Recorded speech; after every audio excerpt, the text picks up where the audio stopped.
راستے کا پتھر۔ ایک مرتبہ کا ذکر ہے، مدینہ منورہ کے ایک محلے میں ایک نیک دل لڑکا رہتا تھا جس کا نام عمر تھا۔ عمر نہ صرف نماز کا پابند تھا بلکہ ہمیشہ دوسروں کی مدد کرتا اور ہر کسی سے نرمی سے پیش آتا۔ ایک دن عمر مسجد جا رہا تھا کہ راستے میں ایک بڑا پتھر دیکھا جو سڑک کے بیچوں بیچ پڑا تھا۔ لوگ آ جا رہے تھے لیکن کوئی بھی اسے ہٹانے کی کوشش نہیں کر رہا تھا۔ عمر رک گیا، سوچا اگر کوئی بزرگ یا بچہ اس پتھر سے ٹکرا گیا تو زخمی ہو سکتا ہے۔ پھر وہ فوراً جھکا اور اپنی پوری طاقت سے وہ پتھر ہٹا کر سڑک کے کنارے رکھ دیا۔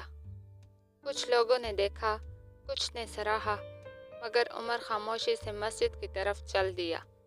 اسی رات عمر نے ایک خواب دیکھا۔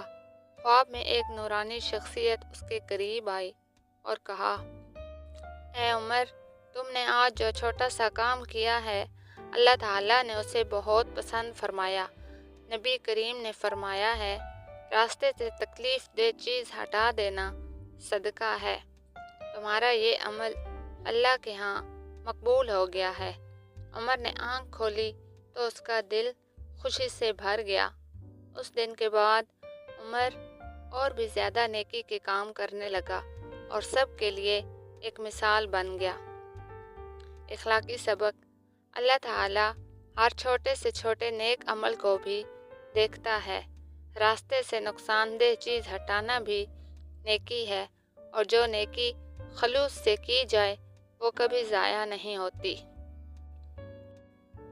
اگر کہانی پسند آئی ہو تو ہمارے چینل کو سبسکرائب کریں اور اسی طرح کی مزید اخلاقی، جادوئی اور لوک کہانیاں دیکھنے اور سننے کے لیے بیل آئیکن دبائیں۔